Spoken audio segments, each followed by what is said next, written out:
성도 여러분 안녕하십니까? 이 시간은 개인적으로 묵상하면서 오늘의 말씀을 통해 하나님의 음성을 듣고 깨닫도록 성령 하나님의 능력을 구하는 시간을 갖겠습니다.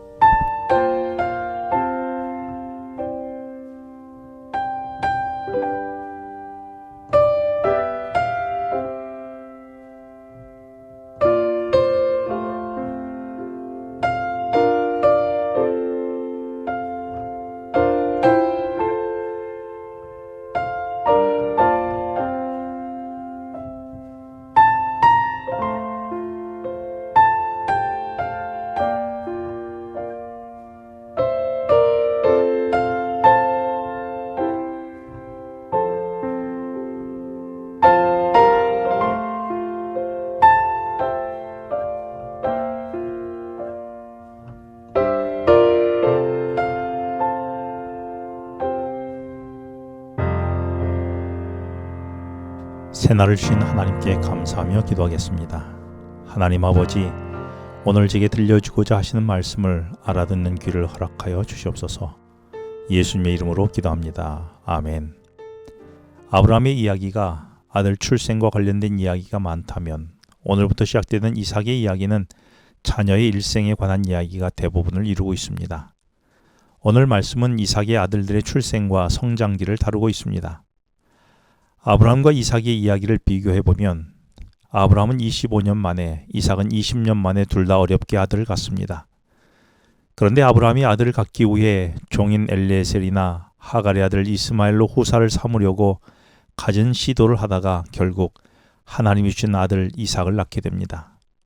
이삭도 20년 만에 어렵게 아들을 가졌지만 21절에 아내가 임신하지 못하므로 그를 위해 여호와께 간구했다는 말이 전부입니다.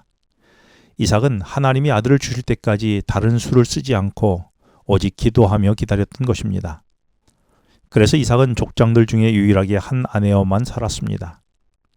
우리는 하나님의 약속에 대해서 불안해하며 가진 술수와 방법을 모색합니까? 아니면 이삭처럼 이루실 것을 믿고 기도하며 인내로 기다립니까? 시편 42편에는 두 번이나 반복하여 내 영혼아 내가 어찌하여 내 속에서 불안하여 하는가? 너는 하나님께 소망을 두라고 말씀하십니다. 아브라함은 25년 동안 불안 속에서 좌충우돌 하다가 약속의 아들을 얻었고 이삭은 20년 동안 흔들림 없이 기다리던 중에 아들을 얻었습니다. 어떻게 이런 차이를 낳았을까요? 아브라함은 여호수아 24장 2절에 보면 우상 숭배하는 가정에서 자랐습니다. 우상 숭배는 나의 수고와 노력으로 신을 감동시켜 뭔가를 이루어내려는 경향이 있습니다. 하지만 이삭은 하나님의 인도하심과 이루어주시는 믿음을 경험한 부모에게서 자랐습니다. 그래서 이삭은 하나님이 약속을 이루실 때까지 인내로 기다리며 지내온 것입니다. 믿음의 자녀가 되려면 일찍부터 말씀으로 양육받아 하나님을 신뢰하여 흔들리지 않는 굳건한 신앙을 가져야 합니다. 이런 훈련받은 이삭은 족장 중에서 유일하게 한 여자만을 아내로 두며 살아오게 되었습니다. 여러분은 내가 뭔가를 이루어가는 우상숭배의 아버지입니까? 아니면 하나님의 이름을 철저히 신뢰하며 기다리는 아버지이십니까? 그리고 자녀에게 비춰진 나의 삶은 문제를 하나님께 신뢰하는 모습이었습니까? 고대 사회는 첫째 아들에게 장자권을 주었습니다. 그러나 하나님이 역사의 주인공으로 세우시는 방법은 세상이 1등을 지켜 세우는 방법과 다릅니다. 가인과 아벨, 이스마엘과 이삭, 레아와 라헬처럼 동생이 역사의 주인이 된 케이스가 많습니다. 하나님이 세우신 사람은 인간이 만든 1등이 아니라 사명 감당을 순종하는 자들에게 그 역할이 주어지는 것입니다. 하나님은 약한 자들이든 둘째든 꼴찌든 상관하지 아니하시고 준비된 자를 구속의 역사의 주인공으로 사용하시는 것입니다. 그동안 우리는 세상에서 쓰임받기 위해 어떤 스펙을 쌓았습니까? 혹 나는 할 줄 아는 게 없다며 낙심된 적이 있습니까? 그렇다면 사람에게 목숨 걸기보다 하나님께 목숨을 걸어보지 않겠습니까? 23절에서 큰 자가 어린 자를 섬기겠다고 하시는 말씀에서 결국 역사의 주인공은 동생 야곱이 될 것을 말씀하셨습니다. 그런데 야곱은 출생부터 주인공이 되려고 애를 씁니다. 26절에서 태어날 때 형의 발꿈치를 잡고 나오고 30절에는 들에서 배고파 돌아온 형에게 장제권을 빼앗기 위해 죽을 팔았고 또 창세기 27장 5절에서는 어머니와 모의하여 형에게 줄 아버지의 축복도 빼앗았습니다. 야곱은 하나님의 약속된 축복을 기다리기보다 자신이 축복을 만들어 갔습니다.